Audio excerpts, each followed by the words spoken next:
Looking to transform your family game nights? At Perfectly Picked Games, we specialize in family games that bring everyone closer. Our games aren't just fun. Kids and teens will learn how to take turns, develop basic strategy skills, and understand the thrill of winning and grace of losing.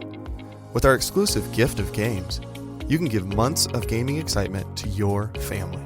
Choose a 3-month or 6-month gift, and we'll deliver hand-picked family games to your doorstep every month. And here's the best part. Right now, you can use the promo code GOLDENMOJO and receive 20% off your selected plan. Don't miss out on this exclusive offer. Use promo code GOLDENMOJO and save 20% today at Perfectly Picked Games.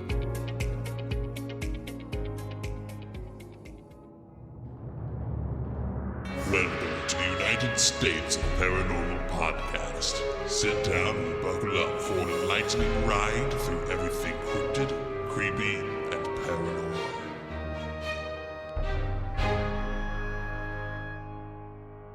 Hello, all of my paranormal freaks out there. It is Golden J, and I'm hanging out with the rocker chick, and Jdubb. And this is the United States of Paranormal Podcast. Welcome back, Jdubb. You missed last week. Last week on the pod, we were recording in the middle of inventory, which is always a lot of fun for you, I'm sure. Oh, yeah. But we did the Bigfoot festival and the sightings and all that, and I've gotten some positive responses back from it that people really liked it. So Good. Thank you guys out there for letting us know. Also, I want to shout out Mandy. I want to shout out Mandy, who's been listening to us. She's actually catching up. She just found us. She definitely is in love with the podcast, and she listens to us while she cleans. She cleans at like night, I do believe, and we keep her company while she's doing her job. So I'm not sure how many episodes she gets in a work day, or if she listens to something else besides ours too. But she's been definitely going back and commenting on a lot of our Facebook posts from way back, even. Oh, nice. Some early stuff. So she's getting caught up. I'm not sure. I know she rounded 52 because she sent an email about she got a little teary-eyed when Team Tejas left, and she was going to miss them. But, don't forget, Logan does come back once a month to hang out with me for the other side. So can't go wrong there. But yeah, just a shout out to Mandy. Thank you for listening. And by the time you get caught up to this episode, I don't know I don't know what she'll do when she runs out of episodes. I mean, we're 274 or something like that. Mm-hmm. Yeah. I mean, that's a lot of episodes to get caught back up on, but just shout out to say thank you for all your comments and all your emails and your DMs and all that stuff. Thank you very much.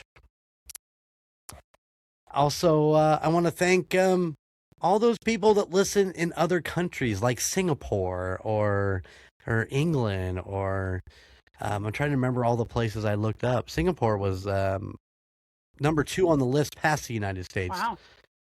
When I looked today. So we don't really talk about the fact that, other countries listen to us, but it is so cool to go down that list and see all the different countries that tune us in for a few hundred episodes, or whatever, a few hundred downloads, or maybe just 1 or 2, It might be like just a couple people that listen in like Yugoslavia or Portugal.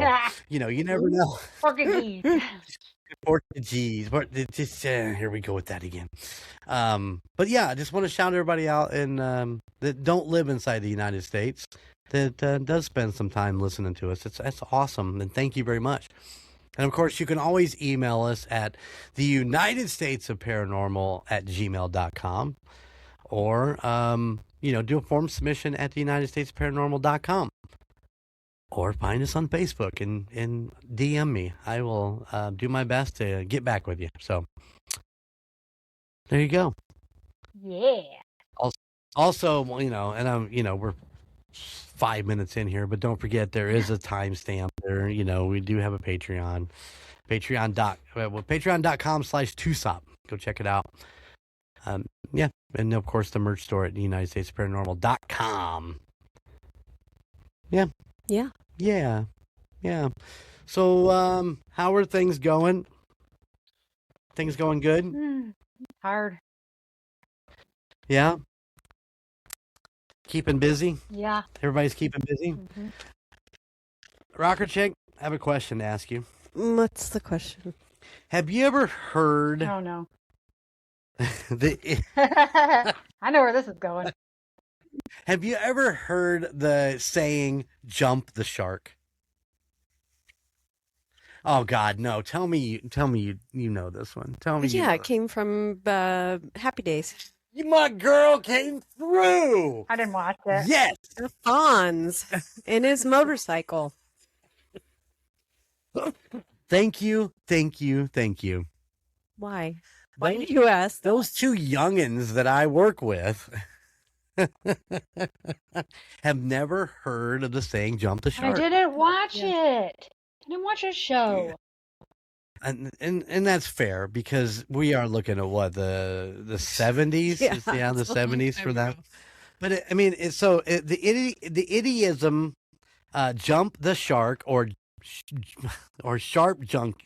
Goddamn, What the or heck? shark jumping or jump the shark means that a creative work or entity has evolved and reached a point in which it has exhausted its core intent and is introducing new ideas that are I don't even know what the fuck that word is. Discordant or at an extreme exaggeration. Hence 1977 episode from the 5th season of Happy Days, which Henry Winkler jumps over a live shark while on water skis. So it wasn't a motorcycle. Oh, well, okay. I always thought I it don't was remember that. I thought it was a motorcycle. I do. There you go. It's a fucking Mandalorian effect. Okay. That's not Mandalorian. That's his fucking TV show. Yeah, the Mandela Yeah. effect. That's it. Which Wow. I had a long conversation. Oh my God, I can't talk tonight, guys. Sorry. I had a super long conversation with our biomed tech about the Mandela effect a couple days ago, and how all this stuff has kind of been playing out and becoming more and more lately. That things are a little different than they used to be. We don't remember things. We remember things that apparently have never happened, like Berenstein or Berenstein Bears is one of the Like big ones. The Britney Spears wearing the headset with the mic Yep. saying, we all remember her doing that, but they're saying she never did. Exactly. Mm-hmm. Exactly. Another one is Curious George. Does he have a tail or did he not have a tail? The monocle on the Monopoly guy or the Mr. Peanut. Mm-hmm. I mean, just so many crazy ones, and it's funny. There's two big ones that we discussed. Number one is Shazam with Sinbad, and 100%. I remember watching this movie. I remember this movie like there's nothing. But I was forced to watch it. They said this. You were forced to watch it, but the movie has never existed. It doesn't exist. We all had the same dream then? Apparently we all merged together. That's the big one. And then, oh crap, I can't remember what the second one was now. That was huge. I didn't write these down. I'm just kind of going off the hip, but it's the Fruit of the Looms logo, and and whatever the fuck that thing is called. Cornucopia? It doesn't exist. The cornucopia. Thank you. That doesn't exist. It has never existed on the Fruit of the Looms logo. And we all call bullshit because we all remember it being there. Mm-hmm. So the question then becomes, is this just somebody just fucking having a good time saying, oh, that never existed, and then just kind of making it, a thing? Or did time really reset in 2012? Did the universe crash and burn and it went to a hard reset and we started all over? And you know how it is when you copy data. You've been through it. It's called Oracle. It all doesn't go over No. quite right. No. Fucking things get all mixed up when you're swapping software. Is that what happened? Is that certain things didn't really coincide and didn't get changed over properly? So is the universe on hard reset? Or are we living in a different matrix, I guess, Now, when we go to antique stores, we're going to have to look at things and be like, oh, I heard that this wasn't around, and hey, here it is. Right. The big thing on that rabbit hole, on the rabbit hole Facebook page that you sent me, is now they're actually showing pictures and little clips from that movie Shazam, or not Shazam. Was it Shazam? I think so. Yeah. He was, what, blue or purple, wasn't he? Yeah, something like that. He was like, he was purple. Sinbad purple or something to that effect. But it's guys, it's crazy to think about. And it just becomes more and more lately that everybody's kind of really looking at this really, really hard and being like, no, something's not right. Now we have to worry about, have you heard about the 7 seconds of no gravity coming up sometime in August? No. Yeah, that's the newest thing. We've had Y2K. We've had all these, in 2012, the end of the world. All these things that we're building up, that everybody keeps talking about. Now there's 7 seconds on a certain date in August that the Earth is supposed to lose gravity for 7 seconds, and they say millions of people will die because nobody's prepared for 7 seconds of going floating up or having things come crashing back down on them. 7 seconds is a heard long that? time, though, if you think about it. I mean, if you're floating upwards for 7 seconds, I mean, how far would you be? Would you be 20-story building? Would you be higher I'm than going to that? be holding on to something. I know. We need to get that date so that I can tie my ass down and be like, I'm not fucking going nowhere. Yeah. You find me on the ceiling in the dock. It's like, oh, shit. I wouldn't find you in there. I'd be on the ceiling, too. No, I'll still be hanging on to the wires so I won't fall, or the wiring up there so I don't fall down. Mm-hmm.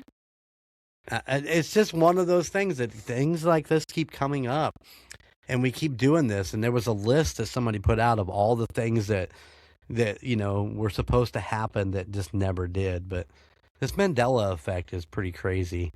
That everything's kind of coming around again, where people are like, nah, I don't know that I believe in all this, because is this just somebody fucking with us out there, or why do these movies and these monocles and these tales no longer exist? So, yeah. Oh, by the way, Jumping the Shark, which was where all this started. Yeah. Yeah. Well, there's a new one. And I want you guys to be ahead of the curve. Are you ready?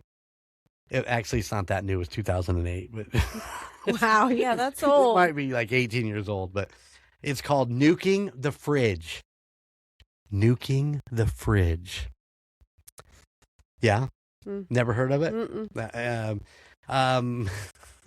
In 2008, Time identified a term modeled after Jump the Shark. It's called Nuke the Fridge. It is specifically applied to the film Indiana Jones and the Kingdom of the Crystal Skull. Yeah, you never saw this. You've never watched any of the Indiana Jones movies, have you? Well, in the beginning of this, he ends up in a place where they're testing an atomic bomb, and it's a fake town that he ends and he up in. puts it in the fridge. And he gets in the fridge. He gets in a lead-lined fridge, and of course the explosion goes off, and it throws him way out of the area in which the explosion happens, and he's in no way going to be any radiation on him whatsoever, and he crawls out of the lead-lined fridge. But it totally annihilated everything around him. But Indiana Jones was unharmed. So yeah, nuke the fridge. There you go. Just so you guys know. All right. You got Jump the Shark, and then you got Nuke the Fridge. And what I thought was an okay movie. I liked the Crystal Skull. I didn't hate it. It had Shia LaBeouf in it. I mean, liked come all on. the Indiana Jones movies. We have a newer one yet, don't we? Did we get a new one? Are they filming it? I don't even know. Fuck it. Jen doesn't care. She hates Indiana Jones.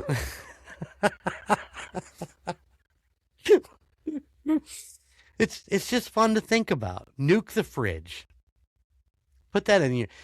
I tried to put it in the vocabulary today, Jump the Shark, and Lindsay thought I was fucking nuts. Well, you are. Ooh. No, I'm on a different level of nuts. Okay. She is way, way higher than I am. Okay. She is fucking crazy nuts. Okay. Her and her high kicks and her dancing. It's just weird. It's just weird. Weird. Anyway. Anything else you guys, anything new that has popped up you guys want to talk about? Any new Bigfoot sightings or UFO sightings? Jen, you want to talk about the government dumping all the UFO? Okay. Are you sure? Yeah, because I had to watch him because Sean was interested in it. What did you think of what? I only watched on day one. Have they dropped more? I don't know. I tone it out. Okay. It's aliens. I ain't doing it. It really wasn't that bad. Mm. You really couldn't tell what some of those things I don't were. care. Right? I thought it was. I watched a lot of it. I watched a lot of the videos. I didn't read all the documentation they put out. It just was. It was too much. It was like 17 pages with like 10 to 15 articles per page, and it was a lot to look at. But I think it's interesting they're dumping that stuff. That the government's putting that stuff out. So, what do you think that means? Are we coming? Are we preparing for an invasion? Ren's like, nope. I hope not. I'm drinking my. That's what the 7 seconds of no gravity is about. That's when the alien crafts penetrate our atmosphere. So when we figure that day out, so you're telling me that I need to lock my door in my office and bring a pew pew? Yeah, that, or maybe you take that day off. You want to be at the hospital where it's more secure. Maybe. I mean, if Sean was here, I would be very secure because he's got guns everywhere. But Shasta would probably be like, "Oh, hello, friend. Pet my belly. Yeah. Pet my belly." Yeah, that's what she would do. It's a distinct possibility. Yeah. All right, guys. How about a word from Perfectly Picked Games?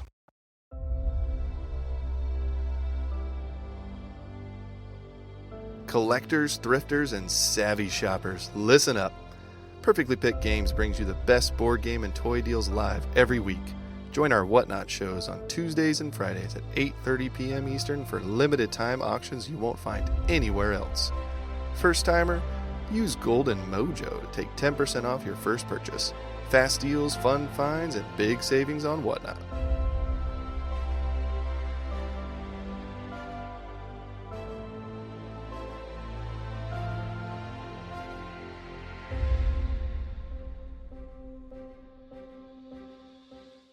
And that's Perfectly Picked Games. Go check them out on the Whatnot app. Yeah. Yeah. Yeah. Tell Jake we said hi. All right. Jdubb is up today. I am. On this lovely Wednesday evening as we record. I got nothing. So take it away. Alrighty. So this story was brought to my attention from Mason probably this winter. And I have been working on it since then because there are so many stories, because it's a folklore, but there are so many separate stories and none of them are really long, but then I found a long one. And it's kind of like a storytelling, and it's almost like the person's account, if that makes sense. Okay. So after I read it, you let me know what you think. Okay. Deal? Yeah. Okay. Absolutely. All right. And I had to have Mason tell me how to pronounce this because I was pronouncing it wrong, and I probably still will pronounce it wrong. That's But fair. I've been That's saying fair. it over and over and over and over and over again since he told me. Okay, so if I mess up, sorry. The Tailypo is a dangerous monster from modern American folklore, especially those of the Appalachian region. It is described as an exotic animal rather than a demon or spirit, but still displays some unnatural powers and is infamous for its vengeful nature when provoked.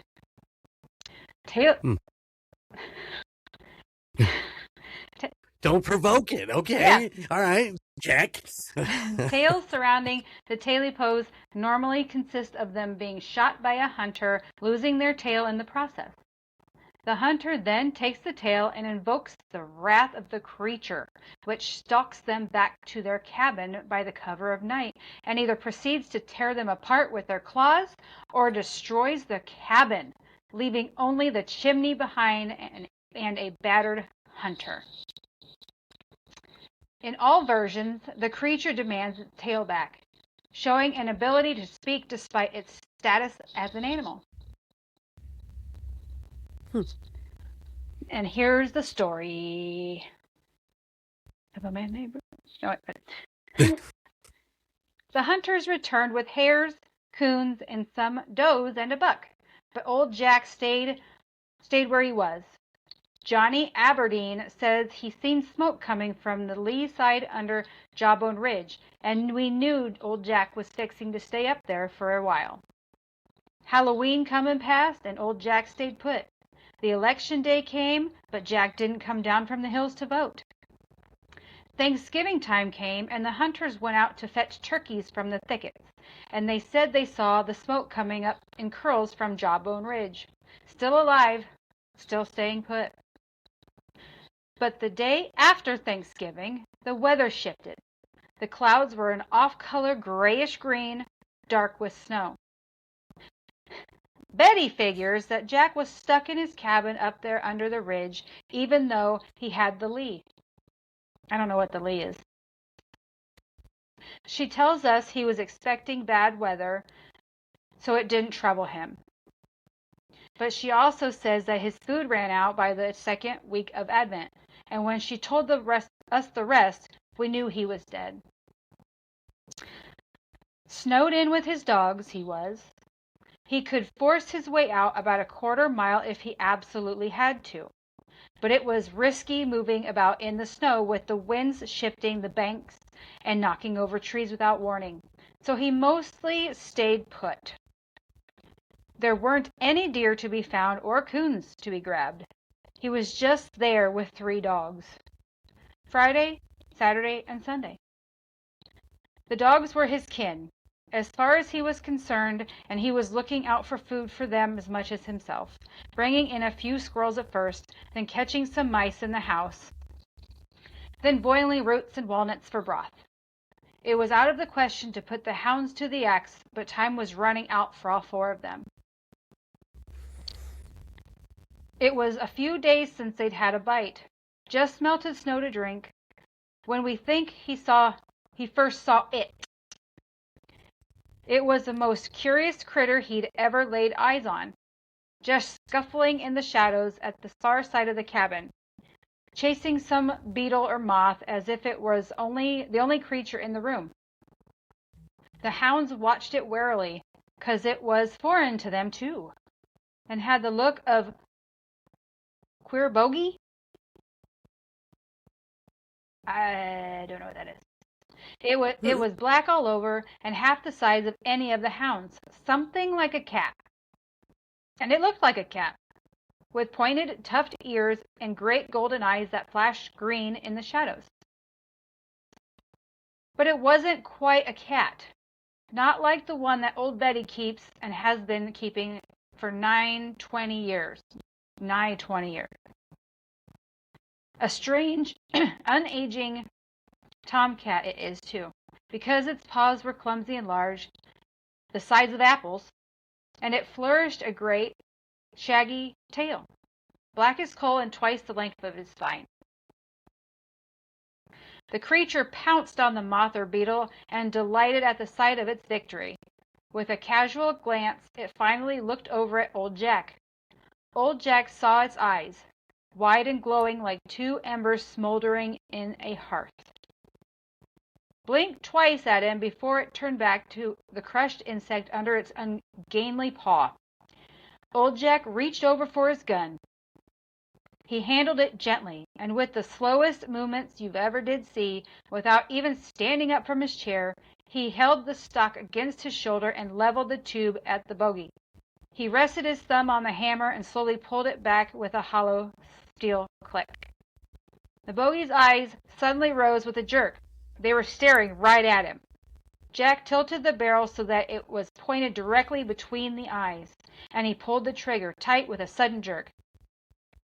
The cap snapped and a whiff of powder stung his nostrils, but the main charge hadn't gone off. He sat there, hanging fire, until he realized that the powder had probably been ruined by the snow while he was foraging that morning. He set the rifle down. His axe was leaning against the woodpile at his elbow. The two eyes watched him unblinkingly. They blazed with fear and wonder. Old Jack was losing patience. We figure, because now he didn't take it slow, he grabbed that axe by the very end of the hickory handle and swung at the two eyes like he was holding a saber. The bogey jumped into action, racing up the wall along the ceiling, down the other side along the floor, scrambling wildly like a salamander, scuttling nimbly as he dodged Jack's frantic blows. The hounds backed off and watched with wide eyes. The creature was on the floor running madly for the fireplace. A clump of pine brands were snapping with large white and blue flames, but it didn't seem to care. It was making a mad dash for the chimney.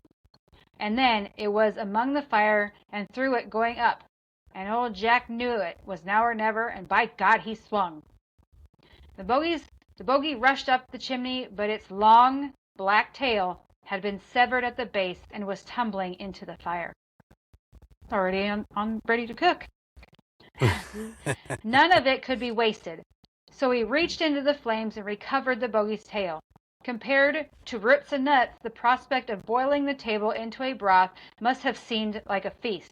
So he quickly melted a kettle of snow, skinned the member, and boiled away the meat and the sinew. I don't know what that is. S-I-N-E-W. There were a few dried herbs left in his haversack, a couple of bay leaves, and some sprigs of rosemary. He added those to the brew along with some snips of wild garlic that he had found growing in the dirt floor by the door. It rendered an oily, pungent broth that filled the cabin with a greasy steam. He greedily slurped down half of the soup, chewing the bones into pulp and sucking out the marrow. He gave the rest to the dogs, who sniffed it, but they refused to even try it. He finished what was left, and as the wind pounded its way across Jawbone Ridge overhead, he was thankful to be on the lee side where he was safe and warm, and now finally full. The fireplace gutted as the wind moaned across the chimney top, scattering red sparks in the fireplace like flakes in a snow globe. He doused the lantern, leaving only the molten glare of the three smoldering logs in the fireplace, and climbed the ladder to the loft which made up his bedroom. He had created a very comfortable bed there, out of bear pelts and beaver pelts piled on top of a bed of fresh hay that he had changed out every couple of months. He slept on top of this under 2 camp blankets that he had from his stint in the army, and a quilt that his grandmammy had made to keep her kids warm on the boat over from Ulster during the Great Famine. It was as warm as he could hope. His belly was heavy with the soup, and even though he hadn't been able to have any bread or potatoes with it, he felt full. And the flavor hadn't been bad either. Rather like pork trimming stew. He listened to the fire snap below him and fell asleep. When he woke up, it was because of the angry scratching at the door. The embers had died to white ash, with only a few lingering eyes glaring up at him from the grate. He sat for a spell, listening to the noise. It was intentional, all right. Like the sound of a dog shut up in a room, trying to force the door open with a combination of his claws and throwing his entire heft against the door. But somehow it sounded smaller. No, it wasn't a dog at all. And where were his dogs? There in the corner, bristling and shaking and staring at the rattling door.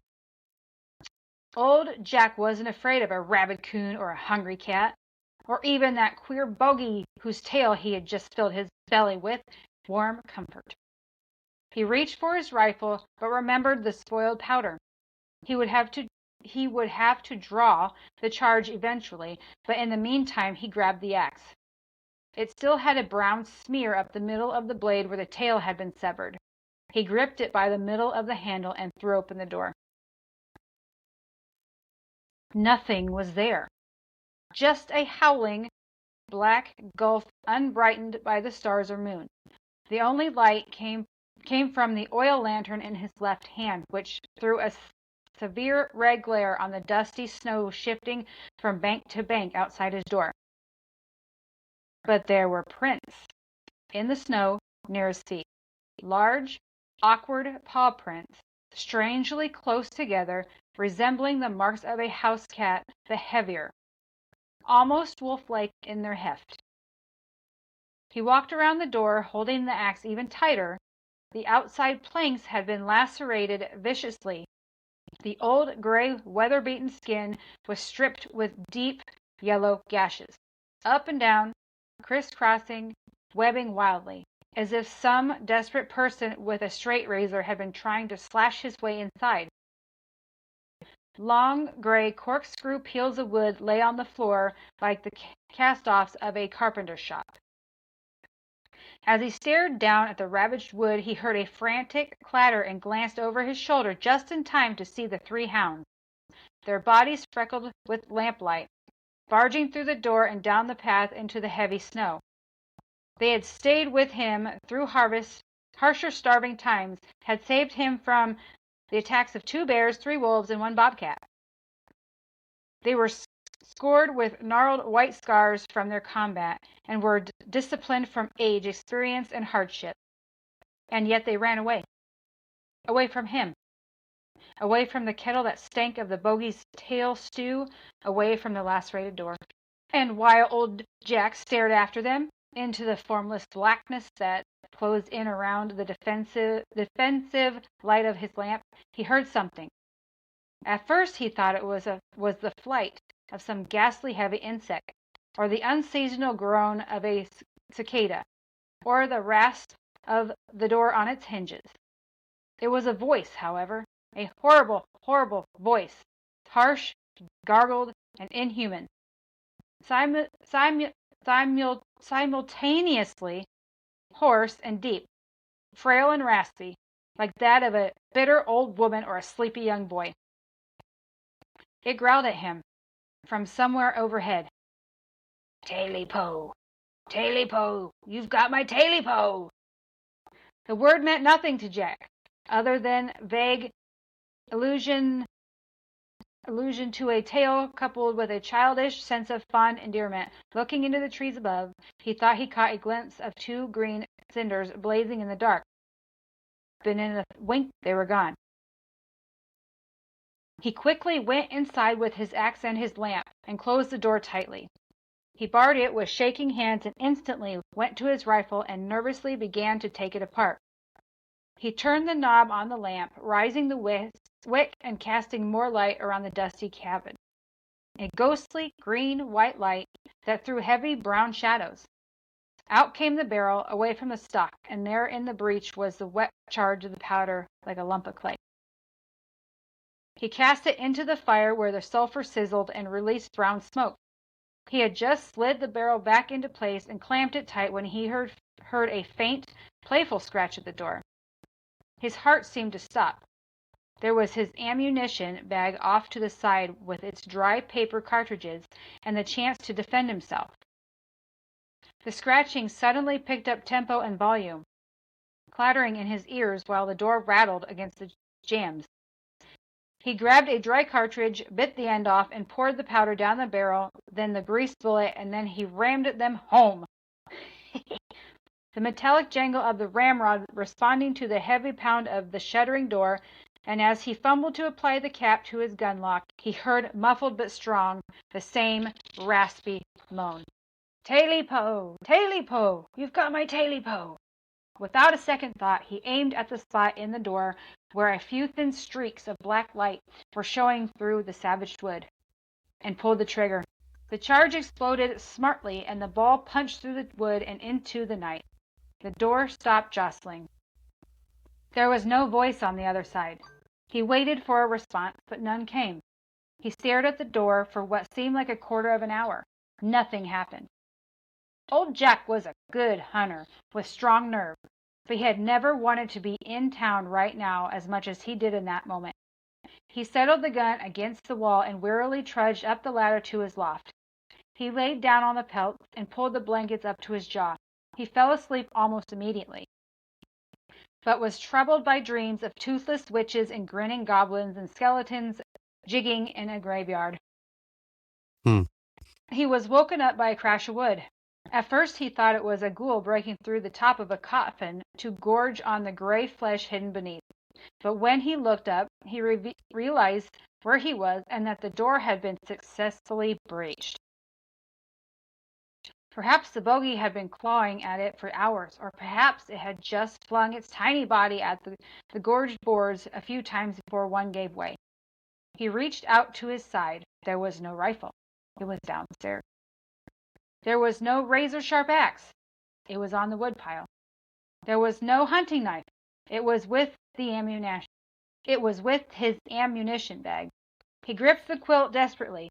He had left the oil lamp burning, apparently because a ghostly light, the color of spoiled cream, was faintly lapping at the walls opposite him, and the ladder stood silhouetted against it, black and stark like the iron rail of a cemetery.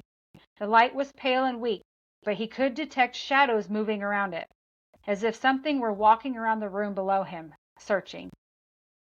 He thought to himself that the bogey would probably not be able to climb the ladder, and for that moment felt safe. Well, if it's like a cat, he had to bite his tongue to keep from crying out. However, when he saw something black and cat-like climbing up the cabin wall with the speed and comfort of a salamander, its hefty paws splayed like starfish, its head wheeling about from side to side like a blind man's cane. Its hindquarters sported about 3 inches of tail, a stump that was gruesomely twitching back and forth, from what Jack imagined to be the excitement of anticipation or the thrill of revenge. And then the knobby head swiveled like an owl, and Jack found himself staring into its molten green gaze.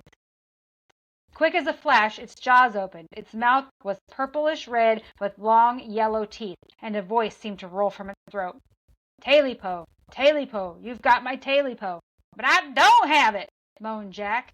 "It's gone, all gone. It's eaten. You can't have her back." The bogey slithered frantically up the wall to the ceiling, across the ceiling until it was over the loft, and then it let go and fell on the floor in front of Jack's bed.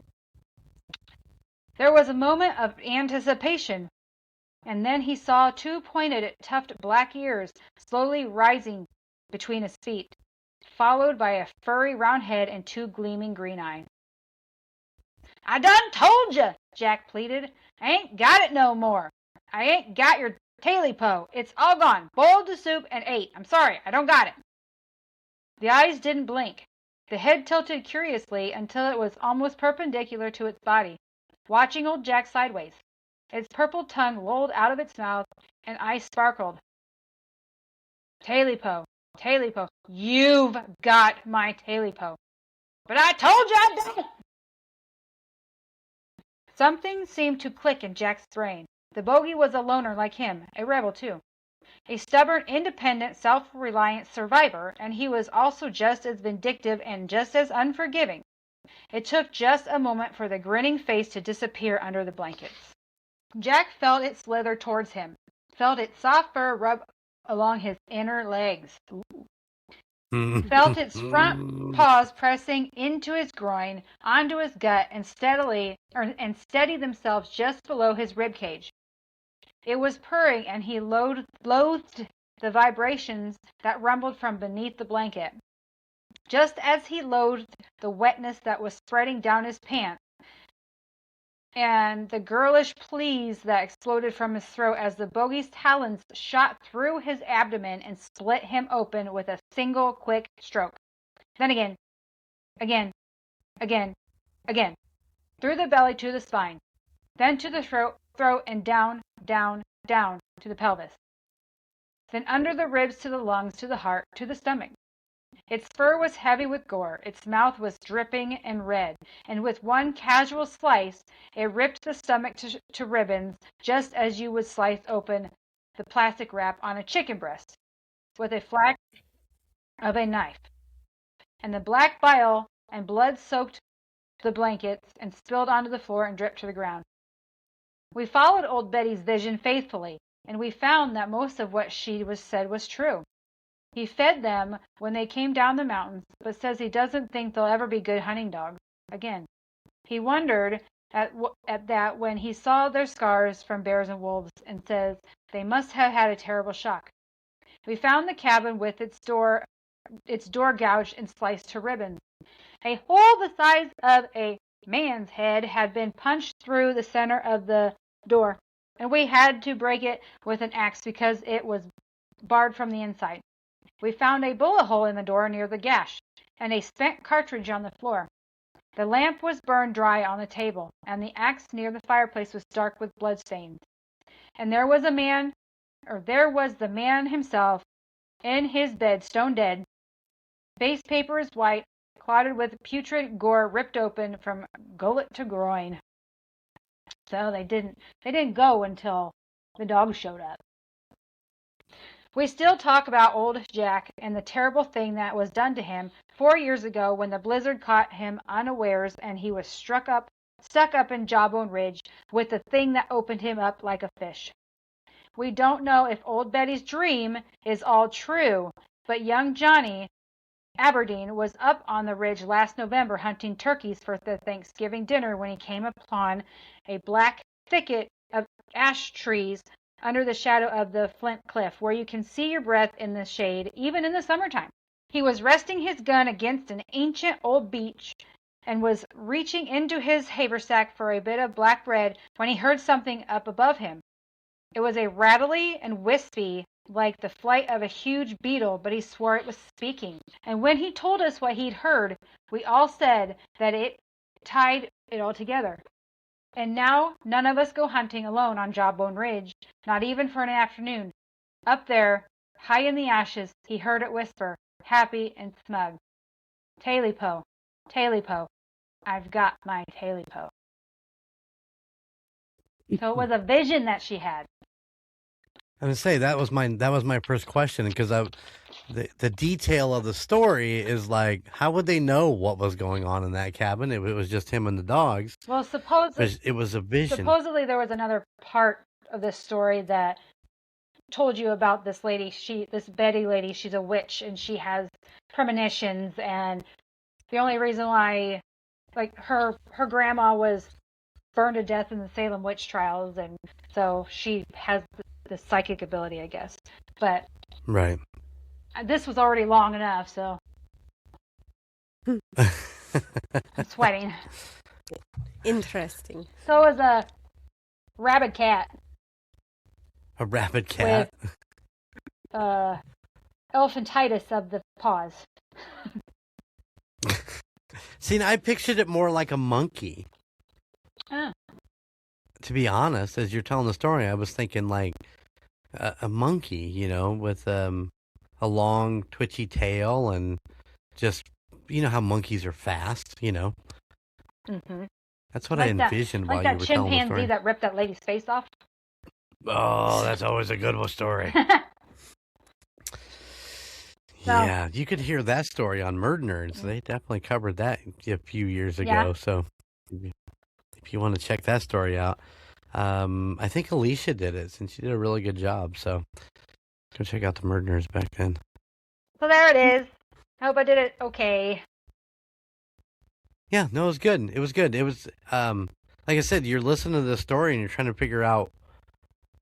I mean, the accounts of what happened were very detailed. You know, from the fact that his rifle was wet, you know, the dogs and all that stuff. So you're like, I don't understand where this is going. I missed, you know, but yeah. Yeah, So it was all her they vision. were listening to her tell them the vision she had, and they believed it, kinda. But then once the dogs showed up, they were like, we better go check on him. Maybe, right. So, yeah. My question is where, if he couldn't get out the door, where did he get all the wood to keep the place warm? Maybe he cut it all up before it got cold. He had it stacked out on the side. Mm-hmm. That's a good possibility, yeah. That's what people do when they have a fireplace. Yeah. They are prepared. They're more prepared. Prepared, not scared. Yeah. Well, he wasn't scared either until the very last second. Yeah. And then he peed himself. Probably screamed like a bitch. Well, if you're getting your stomach ripped open, I bet I'd scream like a little bitch too. Yeah. Good golly. Oh my. Oh my. Yeah. I'm just still thinking about it. I mean, he never fought. He didn't fight it. The thing's crawling up his leg, and he's not, you know, wrapping it in the pelt and beating the fuck out of it. I would have been like, yeet.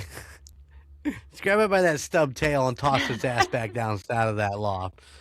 God damn. Be like, get You out of know here. it's not going to be good. Yeah, got It's it. not good. Got it. I tell you. You got it. Yeah.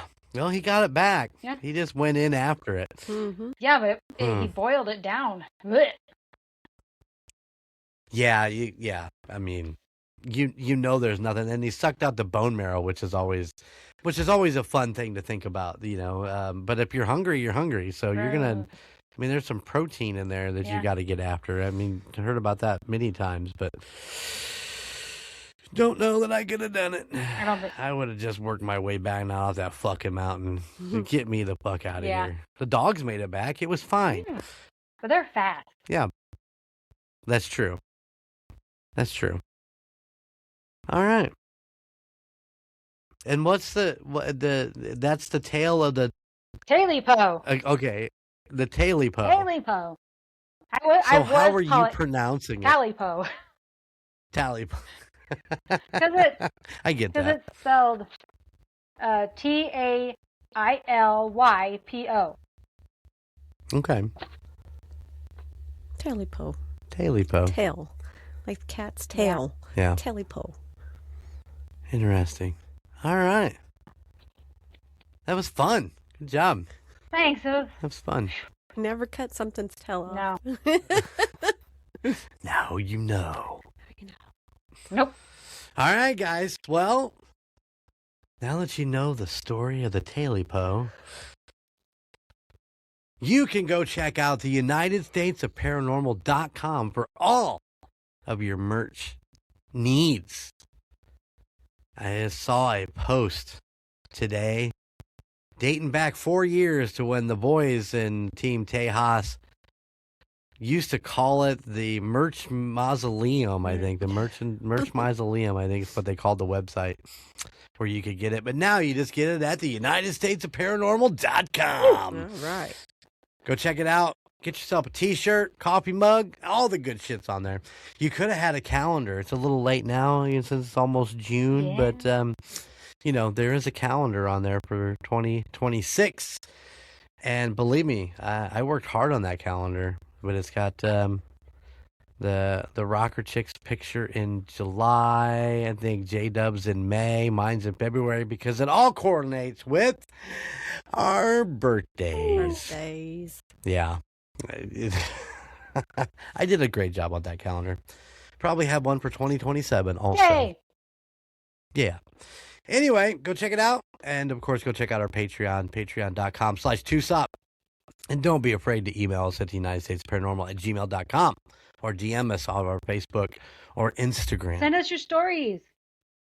Send us your stories. Mason does a great job of sending stories. Rocker, you just did a Mason story not too long ago, didn't you? I'm trying to remember. I don't know. We do so many stories. But we're closing in on 300, guys. Closing in. I don't know that we're going to do anything special, but you just never know. We might just go live on Twitch one night just for fun at 300. Boom. Boom. All right, guys. Until next week, keep it spooky. And I'll see you on the other side. Bye. Bye. Thank you for listening to the United States of Paranormal podcast.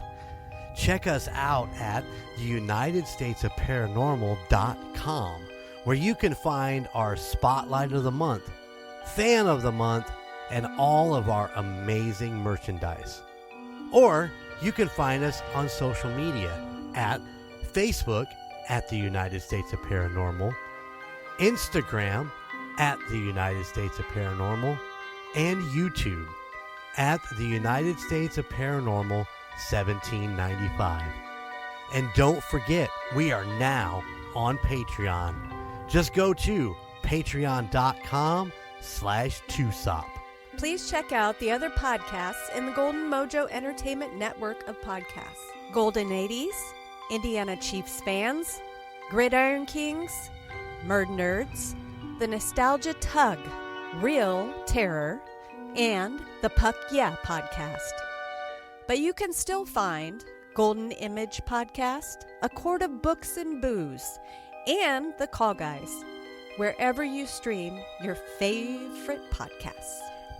And if you have a location or a story that you would like for us to check into, please email us at the United States of Paranormal at gmail.com.